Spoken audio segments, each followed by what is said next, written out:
Hey y'all, it's your girl, Little Woman, here to talk about the blackface issue from Drag Race Down Under. Yeah. RuPaul's bleep blorp and I ooh. Okay, so the whole Scarlet Adams blackface issue had already come out before the season even premiered. So it was something that a lot of Drag Race fans are already aware of, and we're kind of wondering in the back of our heads, okay, how is this going to be addressed? Because I'm pretty sure there's a statement from Michelle Visage about it, but the statement was very like a non-statement type statement. And so, as I've been watching the season, it kind of has been in the back of my mind, like, oh, okay, so I guess they really did just like let a contestant on who has done blackface, and it's just not going to be addressed. But finally, in the 5th episode of the season, they start addressing the issue it gets brought up in the workroom, where the girls are talking about, oh, like, have you done things in drag that you regret? And Scarlet Adams,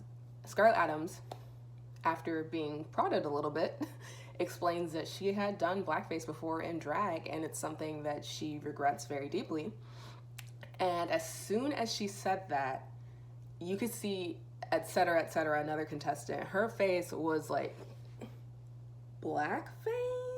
But you did blackface. Like, she was very taken aback by it. And so they're asking her about it, and Scarlett's kind of trying to say, well, I was young and I was ignorant and I super regret it, and then she like pivots to another older contestant and is like, oh, but you know how people just used to be casually racist, or I mean, that's not what she said, but I'm paraphrasing. She's pretty much like, oh, you know how people used to be casually racist and it was acceptable, and now looking back, we can say that these things aren't acceptable, but at the time, it was just so normalized.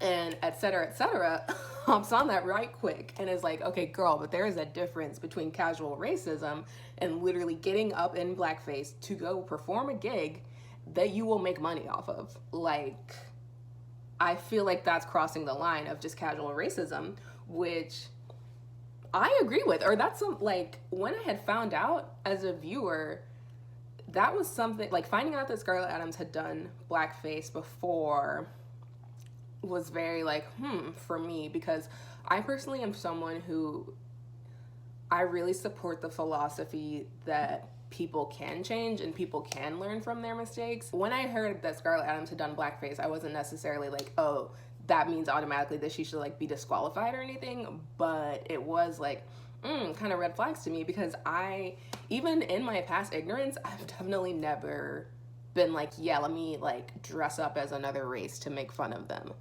That does feel like it's a different level that's harder for me to wrap my head around. And Etcetera Etcetera is pretty much like, Scarlet, you need to do more than apologize. You need to pay reparations somehow. And I was really glad actually that they showed that conversation and showed Etcetera Etcetera being like, okay, but I'm gonna need you to do a little more than apologize.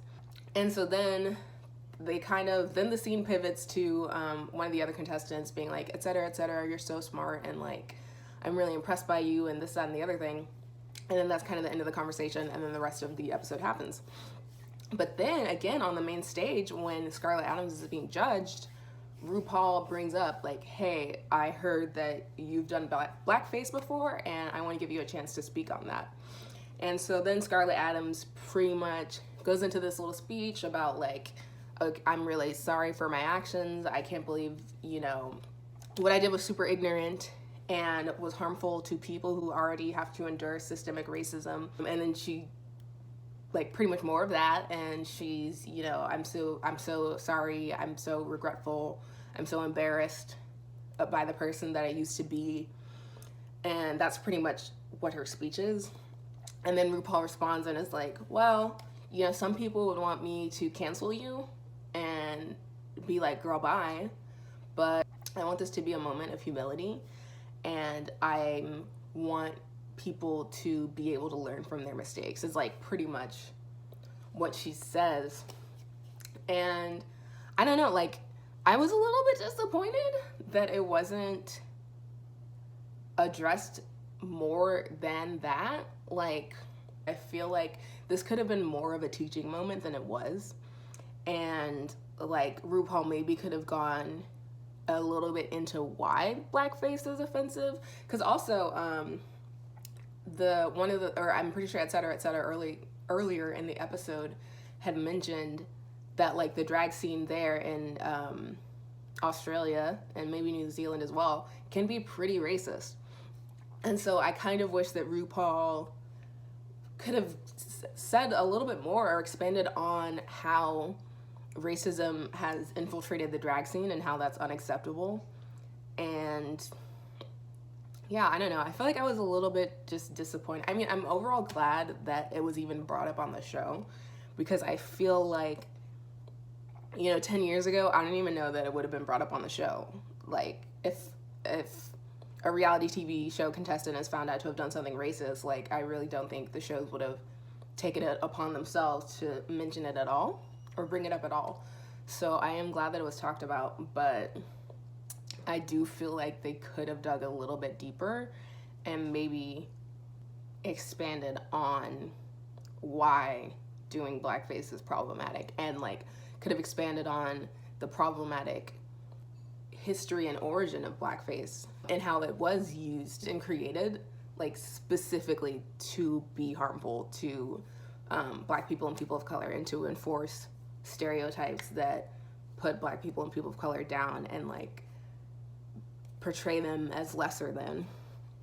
So yeah, I don't know. Overall, I'm feeling mixed about it, but felt like, I don't know, I just kind of felt like I needed to speak. I needed to speak on the episode, because yeah, I felt like I wanted to use my Black voice to talk on the issue, because I think it's important for these types of conversations to be had, especially with Drag Race, which is our, like, the whole concept of the show is to be, or the whole concept of the show is like political. So I feel like having these conversations is important. So yeah, that's my take. I can't believe I literally got up in this gig to record a 10-minute videos, and I'm probably gonna edit it down to like 5 minutes. We love to see it. Also, I would like to say that I've been personally victimized by the Alyssa Edwards Anastasia Beverly Hills eyeshadow palette, because that was what I initially used to do my makeup. And when I tell y'all, that pigment was just falling off of my face. And to be fair, I probably should have put on an eyeshadow primer before I used it, and I didn't do that, and I accept responsibility on that aspect, but never have I seen an eyeshadow literally just fall off of my face the second I applied it. It was wild. Which is why I'm not gonna get any closer to the camera, because I don't want y'all to see how busted this eye makeup is. Anyways, that's me, Bald Woman, signing off. Bye, lovelies. RuPaul's bleep blorp, and I, ooh, RuPaul's bleep blorp, may the best boop bop win.